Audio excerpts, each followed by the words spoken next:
Alexa, vado a fare una passeggiata. E se prendi il coronavirus muori. Non azzardate ad uscire con il nero. Terribile Alexa, mi ha rimproverato. Inizia così il docufilm di Massimiliano Fumagalli Lasciatemi morire ridendo, che racconta la storia del bassanese Stefano Geller, morto a febbraio 2024 all'età di 50 anni per i danni provocati dalla distrofia muscolare. Il docufilm, presentato a Palazzo Ferrofini dal presidente del Consiglio regionale Zaia e dalla consigliera regionale Ostanel, affronta il tema del fine vita per cui Geller si è battuto a lungo.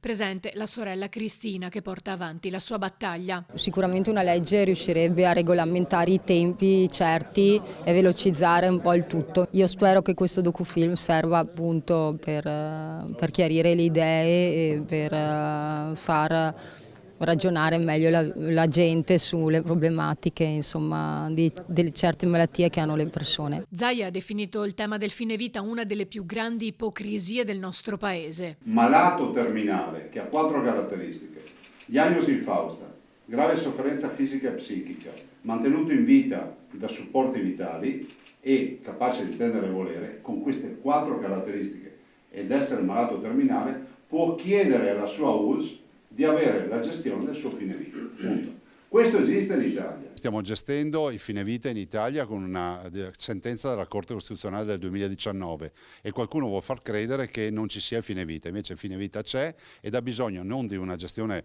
attraverso una sentenza ma attraverso una legge che il Parlamento deve prima o poi fare. Però prima delle nostre posizioni, di noi che siamo i votanti, ci sono quelle dei cittadini che chiedono di poter avere non limitazione della libertà nella loro scelta personale e non tolgono libertà agli altri. Un concetto su cui Geller si è sempre battuto, come ha ricordato la consigliera Ostanel. Le sue parole erano chiarissime, diceva alle persone contrarie o dubbiose: io non tolgo a te un diritto, semplicemente permetto a chi lo vuole quel diritto di averlo. E aggiunge: dopo la bocciatura per un sol voto nella scorsa legislatura, chiediamo che in questa legislatura invece il Veneto si doti di una norma sul suicidio medicalmente assistito degna di questo nome. Ostanel ha poi commentato la proposta normativa sul fine vita che giace in Senato e che andrebbe migliorata in 3 punti, dando più centralità al medico curante, rafforzando le cure palliative e garantendo tempi certi. Sono fondamentali perché un accesso agli atti che avevo fatto la scorsa legislatura dimostrava che in alcuni casi i pazienti